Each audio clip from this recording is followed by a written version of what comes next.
जी class 10 तो बात हम कर रहे थे मतलब रिपल टैंक की। ये इसका सेकंड पार्ट है।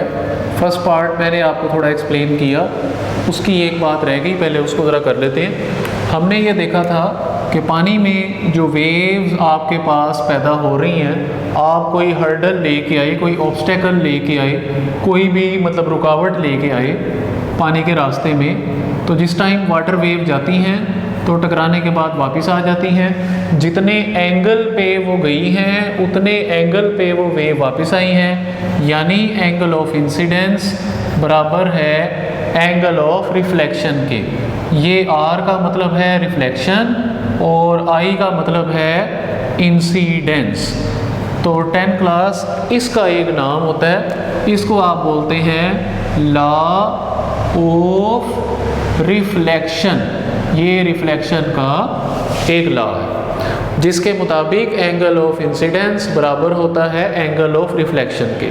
तो अगर आपने रिपल टैंक में रिफ्लेक्शन को देखना है तो रेक्टेंगुलर ट्रे आपके सामने पड़ी है, आप कोई भी रुकावट, कोई भी हर्डल ला के, ऑब्स्टेकल ला के, सपोज करें कोई लकड़ी का एक पीस है, उसको आपने ऐसे इमर्स, जैसे ये डस्टर है, इसको आपने रिपल टैंक में ऐसे डाल दिया तो वेव आती हैं, टकराने के बाद वापस चली जाती है।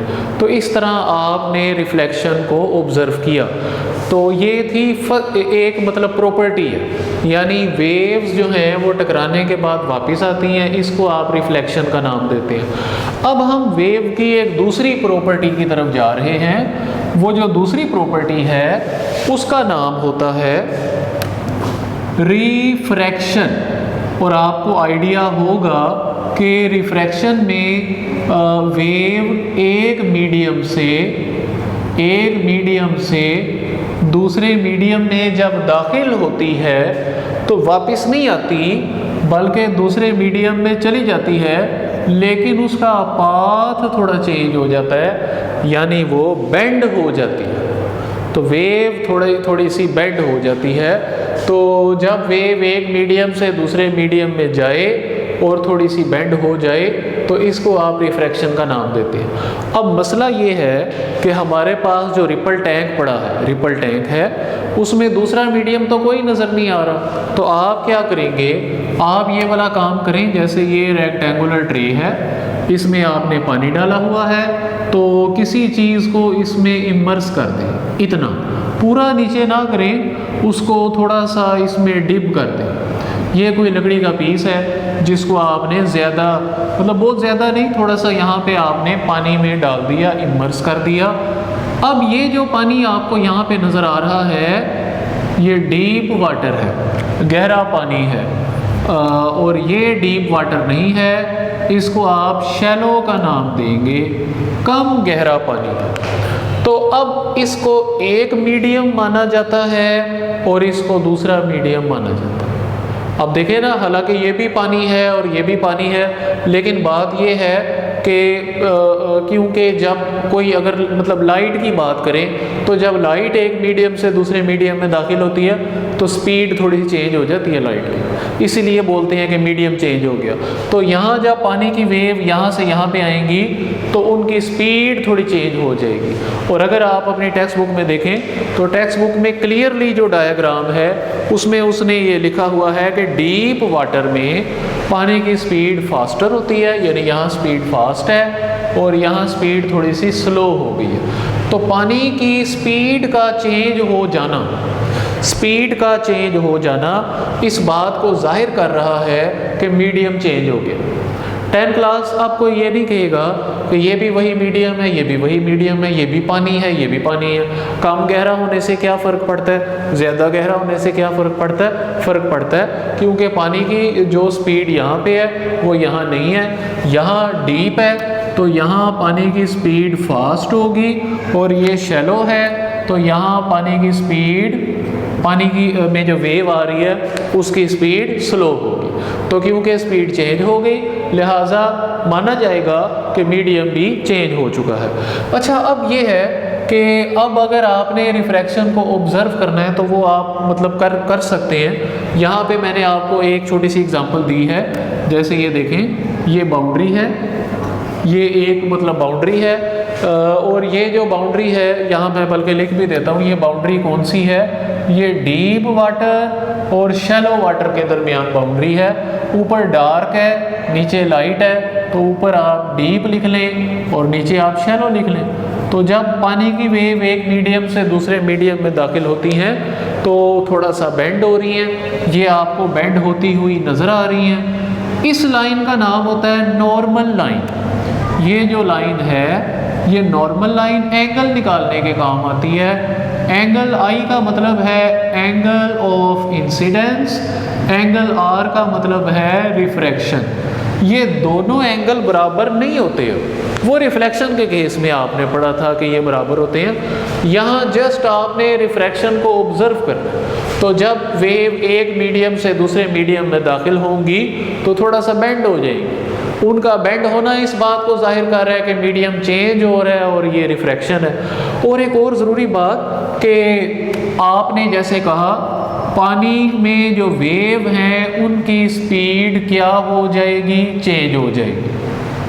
अच्छा अब देखते हैं वेव का साइज भी फ़र्क पड़ेगा, वेवलेंथ भी उनकी लाजमी चेंज हो जाएगी।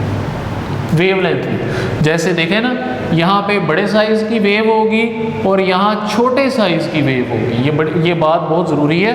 ये जगह खुली जगह है, बड़ी जगह है, एक मतलब बड़ी जगह आ रही है तो वेव का साइज़ बड़ा होगा। मैं यहाँ पे मतलब ऐसे लिख देता हूँ उर्दू में कि यहाँ वेव का जो साइज़ है वो बड़ा होगा और यहाँ वेव का जो साइज़ है वो छोटा होगा।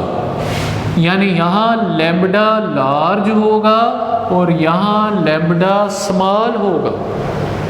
तो अब आप खुद देखें, यहाँ आपने कहा था स्पीड फास्ट है, यहाँ पे आपने कहा था स्पीड स्लो है। स्पीड ज़्यादा है, स्पीड कम है, स्पीड ज़्यादा लैम्बडा ज़्यादा, स्पीड कम लैम्बडा कम, यानी इस तरह का एक रिलेशन आ रहा है। जहाँ स्पीड ज़्यादा होती है पानी की वेव की, वेवलेंथ ज़्यादा हो जाती है। ये ज़्यादा, स्पीड ज़्यादा, वेवलेंथ भी ज़्यादा। कहाँ? डीप वाटर में। शैलो की बात करें, शैलो मैंने लिखा कम गहरा पानी, स्पीड कम। किसकी स्पीड की बात हो रही है? पानी में वेव की स्पीड की बात हो रही है। यहाँ लैम्बडा कम, डीप और शैलो। अब ये आपको याद रहेगा स्टूडेंट, आपको याद होगा कि हमने एक रिलेशन पढ़ा था V = F लैम्बडा। देखें ये भी चेंज हो रहा है, ये भी चेंज हो रहा है, तो ये तो कभी भी चेंज नहीं होगा। तीसरी चीज़ हमेशा कांस्टेंट होती है according to mathematics rule, math के रूल के मुताबिक रिलेशन ताल्लुक हमेशा दो चीज़ों का होता है, तीसरी बीच में कांस्टेंट होती है। तो फ्रीक्वेंसी यहाँ बीच में कांस्टेंट है, फ्रीक्वेंसी यहाँ पे कांस्टेंट है। तो उम्मीद है कि ये वाली बात आपको समझ आ गई होगी। रिफ्रैक्शन तीसरे नंबर पे जो तीसरी मतलब प्रॉपर्टी है उस पे अब हम बात करते हैं। उस तीसरी प्रॉपर्टी का नाम मैं आपके सामने लिखूंगा, वो है जी डाइफ्रैक्शन। बेंड होना, डाइफ्रैक्शन, वेव का बेंड होना, किनारों पे, ऑब्स्टेकल पे, रुकावट पे वेव का थोड़ा सा बेंड होना, उसको आप ये नाम देते हैं। तो देखते हैं कि यहाँ डाइफ्रैक्शन देखना है तो आप उसको कैसे देखेंगे। तो स्टूडेंट बड़ी सिंपल सी बात ये है कि पानी में वेव आपने पैदा की हैं, सीधी सीधी वेव आ रही हैं, स्ट्रेट वेव आ रही हैं। आपने इनके रास्ते में दो मतलब ऑब्स्टेकल ला के रखने हैं, दो मतलब आपने रुकावटें ला के रखनी है। जैसे एक रुकावट ये आ गई है और एक रुकावट ये आ गई है। ये दोनों रुकावट है, हर्डल है। पानी के रास्ते में जो रुकावट है ये आपने वो ला के रखी है, लेकिन दरमियान में थोड़ी सी स्पेस छोड़ दी है, खाली जगह छोड़ दी है। मतलब आपने दो रुकावट पानी में डाली हैं और दरमियान में आपने थोड़ी सी खाली जगह छोड़ दी है। मतलब एक रुकावट नीचे वाली साइड पे आ जाए, जैसे ये है, एक रुकावट ऊपर वाली साइड पे आ जाए। यहाँ से पानी आ रहा है तो दरमियान में थोड़ी सी जगह छोड़ दो, इसका मतलब ये है। अगर आप वो ट्रे वाली बात करें तो फिर ट्रे वाली बात, चले मैं यहाँ पे आपको थोड़ा सा गाइड कर देता हूँ। अब ये पानी है ये रुकावट यहाँ और ये रुकावट यहाँ, ऐसे है कुछ इस किस्म का सीन है यहाँ पे। तो जब वेव ये जो सुराख है, ये जो होल है, ये जो खाली जगह है, इसमें से गुजरेगी और इस खाली जगह को स्लिट का नाम देंगे, तो आप देखेंगे वेव की शक्ल कुछ इस तरह की हो जाएगी, सर्कुलर टाइप। ये वेव की शेप चेंज होगी, यानी वेव में बेंडिंग सा आ गया, वेव में एक बेंडिंग सी आपको नजर आई। This bending is called diffraction. Diffraction को अगर आपने ऑब्जर्व करना हो तो आपको स्लिट लानी पड़ेगी।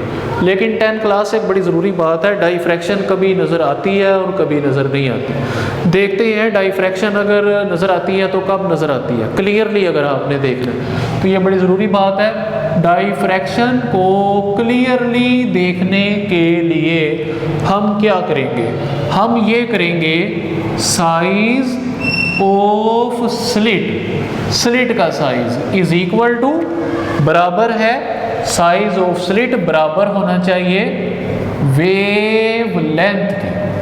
हाँ, ये बड़ी ज़रूरी बात, यानी पानी में जो वेव पैदा हो रही हैं, जैसे ये वेव है, ये पानी में पैदा होने वाली वेव है और आप सब जानते हैं ये लैम्डा, ये वेव लेंथ है। या अगर यहाँ से नहीं लेना तो फिर ये नीचे से कर लेते हैं, ये लैम्डा है। ऊपर वाला क्रस्ट होता है, नीचे वाला ट्रफ होता है। दो कंसेक्यूटिव क्रस्ट के दरमियान जो फासला है वो वेवलेंथ है, या दो कंसेक्यूटिव ट्रफ के दरमियान जो फासला है वो वेवलेंथ के बराबर है। तो ये जो साइज़ है, यानी वेव का साइज़, पानी में जो वेव पैदा हो रही हैं उनका जो साइज़ है, अगर वो साइज़ वेवलेंथ का साइज, यानी वेवलेंथ वेव का साइज़ अगर स्लिट के साइज़ के बराबर हो तो फिर चांस है कि डाइफ्रैक्शन आपको क्लियरली नज़र आएगी। सेम ये काम लाइट में भी होता है। लाइट भी जब किनारों के ऊपर आके पड़ती है तो थोड़ी सी बेंड हो जाती है, स्लिट में से पास होती है तो थोड़ी सी बेंड हो जाती है, लेकिन वो आपको नज़र नहीं आता। उसकी वजह ये है, अब जैसे लाइट पड़ रही है तो मुझे तो बेंड होती नज़र नहीं आ रही, क्योंकि लाइट की वेवलेंथ बहुत ही स्मॉल है, स्लिट का साइज़ उतना स्मॉल नहीं होता। लेकिन यहाँ पानी में अगर आपने ये देखना है तो आप स्लिट का साइज़ छोटा रखें, फिर आपको डाइफ्रैक्शन इजीली नज़र आएगी। तो डाइफ्रैक्शन भी एक प्रॉपर्टी है वेव की। अच्छा, दूसरे में उसने इसी बात को, अगर आप अपने टेक्स्ट बुक में देखें तो इसी में उसने एक दूसरी डायग्राम ड्रा की है, उसमें ये डाइफ्रैक्शन, ये जो बेंड हो रहा है ना, ये क्लियरली इतना ज़्यादा नज़र नहीं आ रहा। अब देखते हैं कि वो क्यों नहीं नज़र आ रहा या उसकी क्या रीज़न है। तो टॉपिक अभी आपका वही वाला चल रहा है, ठीक है, उसी चीज़ को कंटिन्यू करते हैं। अभी हमारी यही चीज़ चल रही है, डाइफ्रैक्शन, लेकिन अब हम स्लिट का साइज़ बड़ा करेंगे और देखेंगे क्या अब हमें डाइफ्रैक्शन नज़र आती है कि नहीं। तो ये वेव आ रही है, आपने वेव पैदा करनी है, स्ट्रेट वेव। अब आप रिपल टैंक में स्ट्रेट वेव लेके आएंगे और उसके बाद आप जब इसमें रुकावट ला के रखेंगे तो एक रुकावट ये आ गई और एक रुकावट ये आ गई और ये बड़ी सी स्लिट आ गई। ये जो खाली जगह आपको नज़र आ रही है बड़ी सी, ये इसमें स्लिट है। तो अब 10 क्लास जब आप ये देखेंगे कि वेव इस स्लिट में से पास होंगी तो वो इस तरह पास हो जाएंगी, ये देखें। तो इतना ज़्यादा उसमें बेंडिंग नहीं आया, वेव में बेंडिंग जो है वो इतना ज़्यादा नहीं आया, यानी बेंडिंग क्लियर नहीं आया। मैं यहाँ लिख देता हूँ, bending is not clear, bending not clear, clear नहीं है। तो अब देखें इसकी क्या वजह है। अब ये स्लिट का साइज़ काफ़ी बड़ा है, अगर आप उसको कंपेयर करें वेवलेंथ के साथ, वेवलेंथ छोटी है, स्लिट का साइज़ काफ़ी बड़ा है। तो अगर आप क्लियरली देखना चाहते हैं तो फिर आपको ये काम करना पड़ेगा कि स्लिट का साइज़ छोटा करना पड़ेगा। तो ये भी मैंने अब बात आपके सामने एक्सप्लेन कर दी है कि लाइट में भी ये प्रॉपर्टी होती है डाइफ्रैक्शन, लाइट भी डाइफ्रैक्शन का काम करती है, लेकिन वो डाइफ्रैक्शन आपको क्लियरली नज़र नहीं आता।